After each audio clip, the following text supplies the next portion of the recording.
What's up everyone? Welcome to Sports Bet Talk. My name is Austin. I hope that you enjoy today's video. Now today is my first video here on the channel, so let's kind of get into what I'm hoping to accomplish from this channel and what I'm hoping to share with you guys. I am in no ways a super professional bettor. I do not have these fancy calculations that help me know which team's going to win, and I don't do all these looking at stats that no one really even knows exist. That's just not for me. And so this is more to create a way for you to become better casual players. I consider myself a pretty casual player, but I do have a pretty high success rate. And I feel like I know what I'm doing a little bit. And so if I can share some ways with you to help win some cash, that's going to make my day and hopefully make your day. So now let's say you're going to Vegas for the weekend, or maybe you live somewhere where you can go and sports bet a lot. You're looking for some ways to bring in some extra cash. You are the type of people that I want to talk to. If you're looking for the professional stuff, I'm sure there's other channels or other places you can go to get something that probably be a little more suited towards your needs, people who know a little bit more about what they're doing with that. But you never know, maybe something I say will impact the way that you decide to bet in the future. So here goes my top 10 quick tips for you guys on an average weekend of sports betting. Number one is understand what you are getting into. It is betting, and so you are putting up money in exchange for a chance to win more money. Now what I like about it is that it's a little better than going and playing blackjack or poker or the slots, because you're not really betting against the casino. You kind of are, but it's more out of their hands, if it makes sense, right? Like you're betting on a game rather than on something that is designed for them to make money. Rather than just chances at you winning, you're betting kind of able to use your logic and skill a little bit more, in my opinion, than a lot of those other games.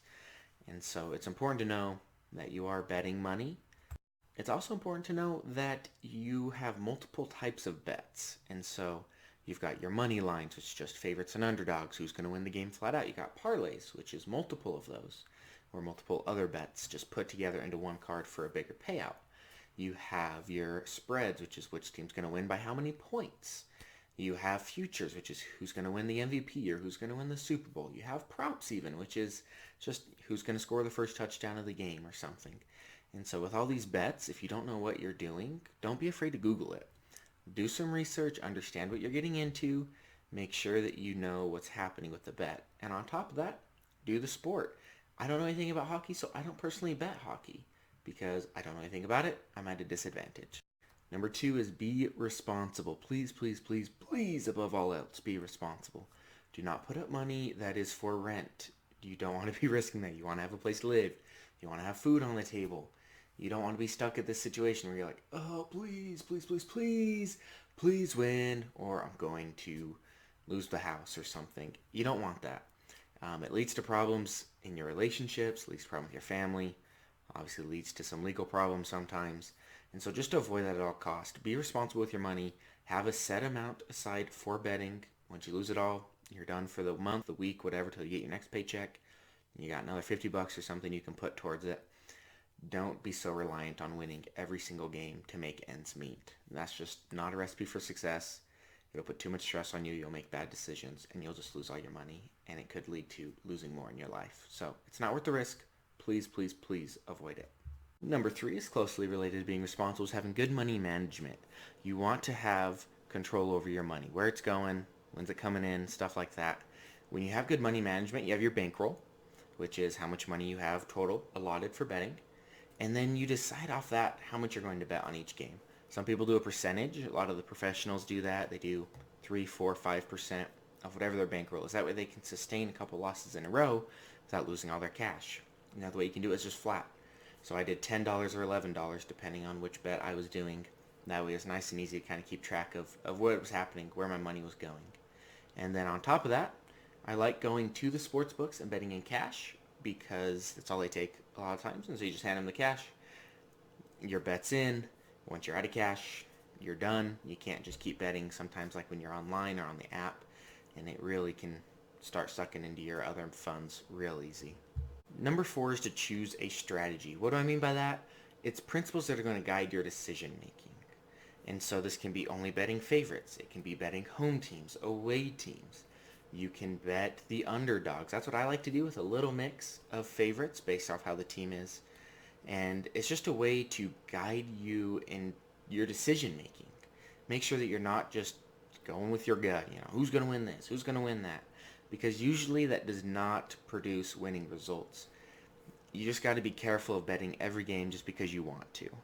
Usually every weekend in the NFL, I like to pick at least 2 underdogs that I really feel just have a good shot at winning the game for whatever reason. I'll talk more about that later. But so far this season, I've only had one weekend where I lost both, and I've actually had 3 where I've won both. And so it's more than offset the costs. Every weekend on that kind of set of betting, I'm winning, and it just feels nice. Even if I'm 50%, I'm making money, which is awesome. Number 5 is to have a system. Now, what do I mean by have a system? I mean, have a way that you can determine what the outcome is going to be or what you expect it to be because of certain reasons. For example, when it comes to spreads, a lot of times people use power rankings. That's what the professionals use. That's how the sports books work. And then they make adjustments based off certain information that they've learned. For example, you can start with the Patriots and the Dolphins. You expect the Patriots to win 95 or more out of 100 times. And then you go from there and create these different reasons why it might move or why a certain outcome might be expected.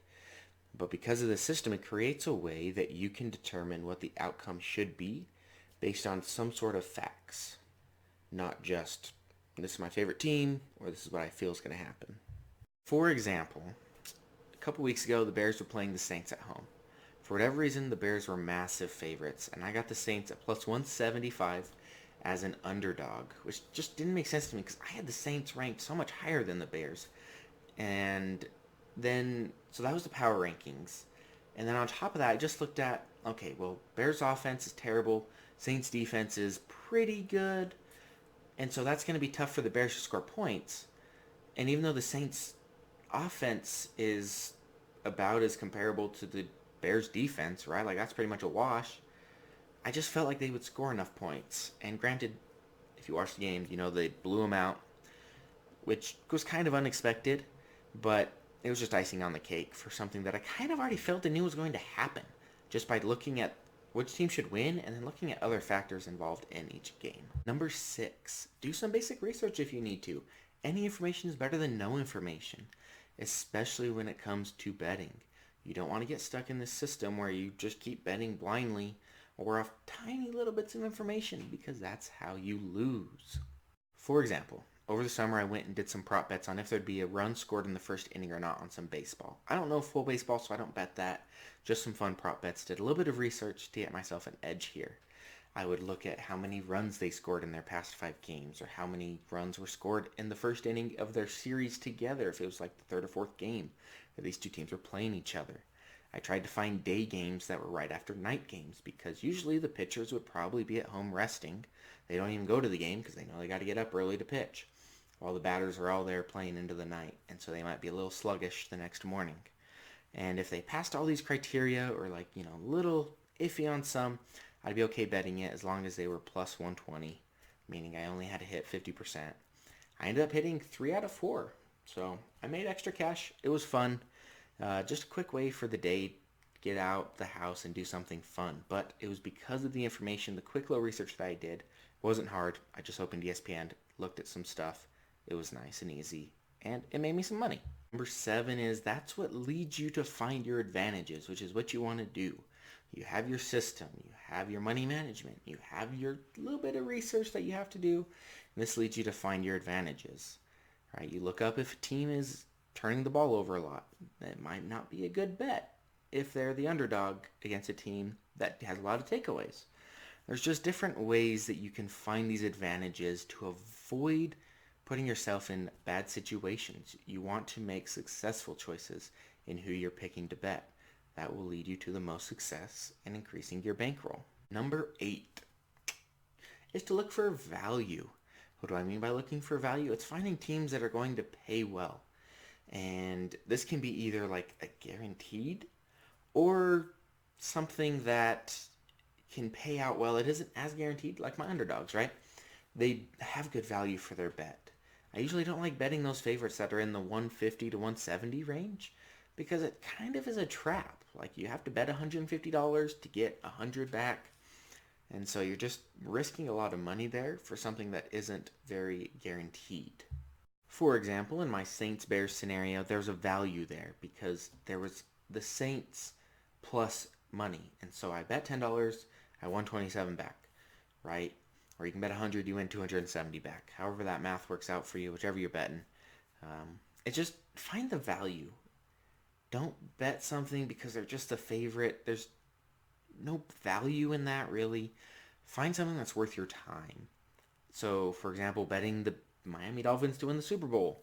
Yeah, you're going to win millions of dollars off like a $1 bet, but it's not going to happen. There's no value there. The other side, you can look at teams that are doing well. For example, the Jets, Patriots we talked about earlier. Bet the Patriots because they're going to win that game 999 out of 1,000, maybe even 1,000 times. Like, the Jets just had no purpose winning that game. And so it was free money. That's where the value came in. Last thing you can do is look for ways to hedge your bets. This is where you have a winning position maybe on a future on one side. So say you bet the Patriots to win the Super Bowl and they get to the Super Bowl and they're playing the Seahawks. And the Seahawks are just barely an underdog, but it's enough to where if you bet enough money on the Seahawks, you can guarantee a win on either side. You make money. That's some value as well. Number 9 is listen to your gut. If something just in your head, your heart, whatever, doesn't make sense about betting a team, just don't do it. You're never going to regret saving money. You're always going to regret when you lose it. And so if you make those bets, that's how you get into trouble sometimes, is you just consistently make bad choices, gets in your head, and you ignore your feelings about which team's actually going to win. And it just turns into problems. And so listen to your gut. It'll save you lots of trouble. Number 10, last one, is have good money management on the back end of betting. So after you've bet, you've made your money, be smart, right? If you go with $1,000 and say you've made $400, pocket $250 of that. That's a hotel night or two and maybe a nice dinner somewhere, or, it's part of rent, whatever you want to count it as. It helps you realize wins more often than if you keep it in your bankroll and you're like, well, I got extra $400 now. I can bet an extra $10 a game or an extra $50 a game or whatever, because that's when you start losing some more. For a casual bettor, you want to pocket money. You want to make money, right? And so having that consistently in your brain, hey, I'm winning. This is fun. It'll help you make better decisions. Also, just be careful with people around you. It's pretty rare, but you never know when someone might try to do something stupid and rob you. Just be careful out there. Don't announce you won your $500,000. Although if you did, hook me up, because I like the free money. But just be careful. Pick a good sports book that you don't have to walk far from or have your car close by. Just be careful with your winnings. Number 11 is just have fun with it. Treat the money as lost money. Treat it like you're going to a sporting event. You paid your ticket to get in. Except this one, you have a chance to make money on the other end. And that way it won't be so emotional for you. It won't be like, oh crap, I lost all this money. You make it not fun, because that's really what it's all about. It's just having fun with it and having a chance to make some money on the other end. Thanks again so much for watching. I truly hope you enjoyed, and hopefully you got something from it. If you did, go ahead and hit that like button, comment, leave any questions, concerns, tips you may have on how we can become better, and I will try to respond to them as quickly as I can. Go ahead and hit that subscribe and notification button as well. That way YouTube notifies you whenever I post a new video. And you can stay up to date on all the latest sports bet talk out there. Go ahead and follow me on Twitter. I'll put my link in the description below. If you would like, you can ask me any questions or anything on there. I will try to post up-to-date information, as sports betting is obviously pretty time sensitive. And so I'll let you know if I find a good deal throughout the week when I'm in between videos. Can't really let you know on here. I will let you know on my Twitter if I find a good deal that you should bet. You can also let me know how you're doing or maybe some strategies you may have. That way we can kind of create this community and I can learn some stuff from you. Hopefully you learn some stuff from me. We can grow together. Thanks again so much for watching, guys, and good luck out there in all your bets this week.